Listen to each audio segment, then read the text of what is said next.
दूर एक घने जंगल में पक्षियों का एक छोटा सा बाजार था। वहाँ बंटी चाचा कबूतर की राशन की दुकान थी। रानू चिड़िया का छोटा बेटा कुकू अपनी माँ के कहने पर दुकान से सामान लेने आता है। तभी वहाँ जग्गू नाम का एक अमीर और घमंडी पक्षी का बच्चा भी आ जाता है। कुकू पीछे हटो, पहले मुझे शक्कर लेने दो, आज मेरी मम्मा ने मीठा बनाना है। कुकू छोटा और सीधा था, इसलिए वह चुपचाप दूसरी तरफ हट जाता है। जग्गू कबूतर की दुकान से शक्कर लेता है और अपने घर की तरफ उड़ जाता है। अब कुकू आगे बढ़ता है और अपनी नन्ही हथेली से एक सिक्का आगे बढ़ाता है। अंकल, ये ले एक सिक्का और मुझे दाल चावल दे दे। बेटा कुकू, अपनी मम्मा से कहना कि अब एक सिक्के में दाल चावल नहीं मिलते। अगर दाल चावल लेने हैं तो अपनी मम्मा से 2 सिक्के लेकर आओ। कुकू अभी बहुत छोटा था। कबूतर अंकल की इस बात से वह बहुत शर्मिंदा हो जाता है। वह कुछ नहीं बोल पाता और अपनी नजरें झुकाकर वहाँ से चुपचाप घर की तरफ उड़ जाता है। बेटे, क्या हुआ? आप दाल चावल नहीं लाए? नहीं मम्मा, कबूतर अंकल ने कहा है कि अगर दाल चावल लेने हैं तो 2 सिक्के लाओ, एक सिक्के में दाल चावल नहीं मिलते। अच्छा, कल तो दे दिए थे कबूतर ने। मम्मा, कल भी कबूतर अंकल ने 1 घंटा मुझे खड़ा किए रखा था और फिर बाद में मुझे एक सिक्के में दाल चावल दिए थे। कोई बात नहीं मेरे बच्चे, कल मैं अपने बेटे को दाल चावल बना कर दूंगी। कुकू बेटा, घोंसले में एक पुराना सूखा चने का दाना पड़ा है, आप आज वो दाना ही खा ले। लेकिन मम्मा, आप क्या खाएंगी? मेरी चिंता ना करें, मैंने तो दोपहर में मकई का दाना खा लिया था। दूसरी तरफ जग्गू उड़कर अपने घर पहुंचता है, जहां उसकी माँ गोरी कौवी मीठा बना रही थी। मम्मा, मैंने कुकू को दूसरी तरफ धक्का दिया और कुकू से पहले शक्कर ले आया। उससे बात तो नहीं की थी तुमने? नहीं नहीं मम्मा, जब से आपने मुझे मना किया है मैं तो कुकू को मुंह नहीं लगाता। शाबाश मेरा बेटा, कोई जरूरत नहीं उस गरीब चिड़िया के बेटे से बात करने की।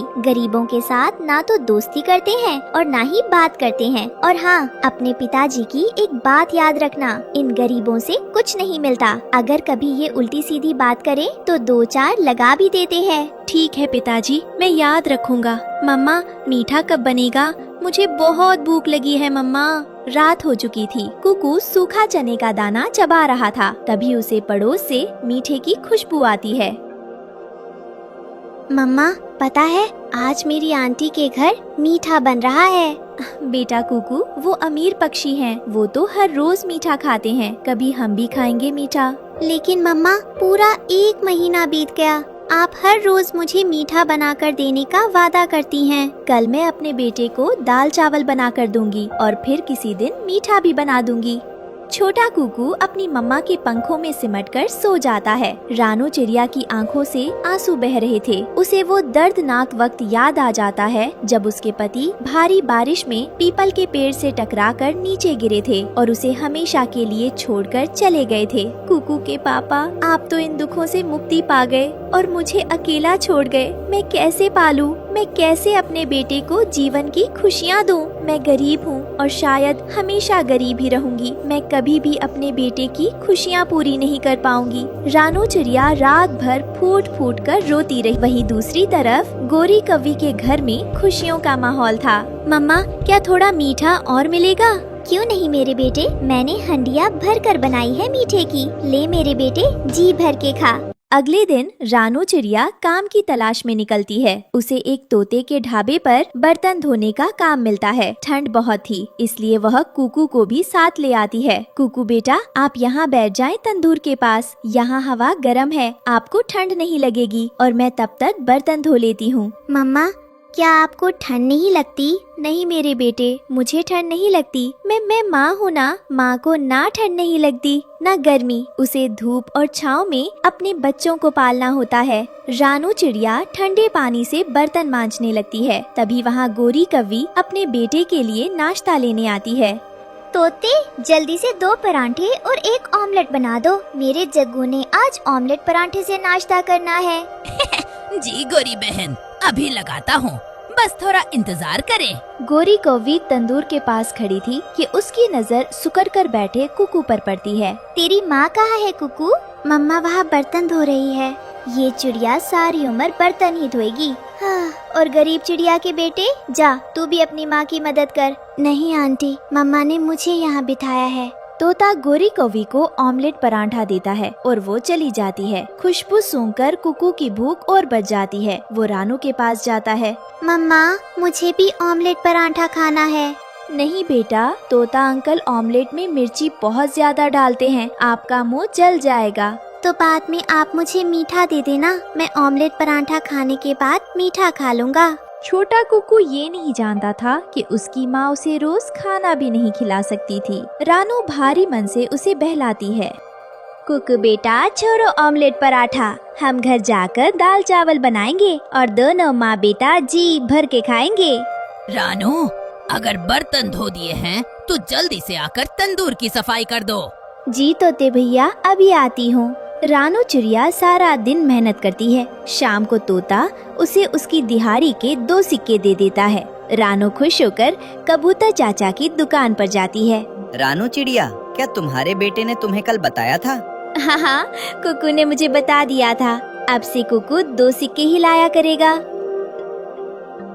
एक दिन कुकू अपने घर के बाहर पेड़ की डाल पर अकेला बैठा हुआ था। तभी जग्गू वहाँ आता है और दुर्भावना से कुकू को पीछे से धक्का देने की कोशिश करता है। कुकू ऐन वक्त पर हट जाता है, जिससे जग्गू का संतुलन बिगड़ जाता है और वो पेड़ की डाल से जोर से टकराकर नीचे गिर जाता है। उसके सिर से खून बहने लगता है।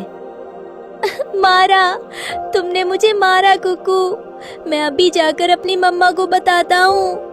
नहीं दोस्त, मैंने कब मारा? आपने तो मुझे धक्का देने की कोशिश की थी और खुद डाल से टकरा गए। इसमें मेरा क्या दोष है?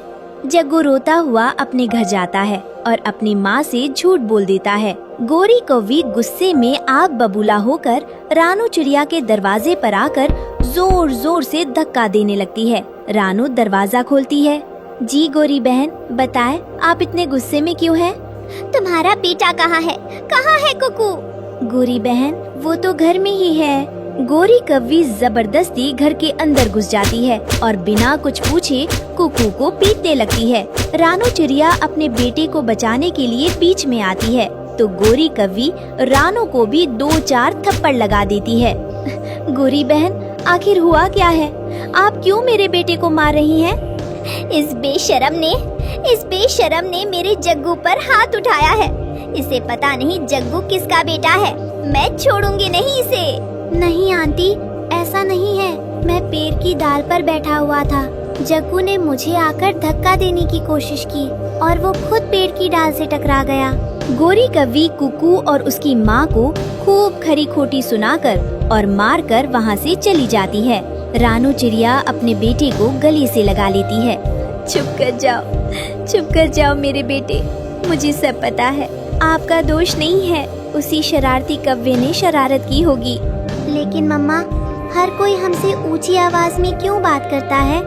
सभी हमें गुस्सा क्यों दिखाते हैं? मेरे बेटे, आपके पापा नहीं है ना, इसलिए। अगर आपके पापा होते तो वो भी दूसरे पक्षियों की तरह कमा कर लाते और हम भी अमीर होते, फिर कोई भी हमसे गुस्से में बात ना करता। इस घटना से कुकू बहुत उदास हो जाता है। वो चुपचाप नदी के किनारे जाकर बैठ जाता है और पानी को देखने लगता है। तभी पानी में हलचल होती है और एक सुंदर सुनहरी मछली बाहर आती है। दोस्त, आप इतने उदास क्यों हो?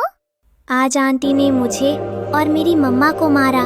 सब हमसे गुस्से में बात करते हैं। मम्मा कहती है कि हम गरीब हैं। मछली मेरे दोस्त, आप ही बताओ, अगर हम गरीब हैं तो इसमें हमारा क्या दोष? हाँ दोस्त, अगर आप गरीब हो तो इसमें आपका कोई दोष नहीं, लेकिन आप हमेशा गरीब नहीं रहोगे। आपकी किस्मत बदलने वाली है। मेरा इंतजार करना, मैं अभी लौट कर आती हूँ। सुनहरी मछली पानी की गहराइयों में गोता लगाती है और थोड़ी देर बाद अपने मुंह में एक चमकीला बेशकीमती मोती लेकर बाहर आती है और कुकू को दे देती है। मेरे दोस्त, ये मोती दिखने में छोटा है, लेकिन ये आपके बहुत काम आएगा। कुकू वो मोती लेकर दौड़ता हुआ घर जाता है। मम्मा, सुनहरी मछली ने मुझे ये मोती दिया है। उसने कहा था कि ये हमारे काम आएगा। अरे बेटा, ये तो बहुत कीमती मोती है। ये तो लाखों का होगा। मुझे विश्वास नहीं हो रहा। क्या सच में ये मोती हमारा है? हाँ मम्मा, ये मोती मुझे सुनहरी मछली ने ही दिया है। रानू चिड़िया वो मोती लेकर शहर के बड़े सुनार के पास जाती है। सुनार उसे मोती के बदले ढेर सारा पैसा देता है। अब रानू चिड़िया और कुकू जंगल के गरीब पक्षी नहीं रहे थे, बल्कि सबसे अमीर पक्षी बन चुके थे। रानू चिड़िया एक बड़ा आलीशान घर बनाती है और पूरे जंगल के पक्षियों के लिए एक भव्य दावत रखती है। गोरी बहन, कालू भैया और जग्गू बेटा, जी भर के मीठा खाएं। जब आप लोग अपने घर में मीठा खाते थे, तब आपने कभी अपने पड़ोस में मुड़कर नहीं देखा था कि कोई भूखा तो नहीं सो रहा। गोरी कवि शर्म से अपना सिर झुका लेती है। और कबूतर भैया, मैं आपकी दुकान में एक बोरी अनाज की एडवांस में लिखवा दूंगी। आगे से अगर कभी कोई ऐसा गरीब पक्षी भी आ जाए जिसके पास केवल एक ही सिक्का हो, उसे खाली हाथ मत लौटाना, उसे अनाज दे देना। कबूतर चाचा भी शर्मिंदा होकर अपनी नजरें झुका लेते हैं। और तोते भैया, अगर आपके ढाबे पर काम करने वाले किसी भी गरीब पक्षी के साथ उसका छोटा बच्चा आ जाए, तो कभी कभी उसे अपनी तरफ से ऑमलेट पराठा जरूर दे देना। उसकी जो भी कीमत होगी वो मैं आपको दे दूंगी। रानू चिड़िया की ये दरियादिली देखकर जंगल के सभी अमीर पक्षी अपनी पुरानी हरकतों पर बेहद शर्मिंदा थे और रानू तथा कुकू अब सम्मान के साथ खुशी खुशी रहने लगे।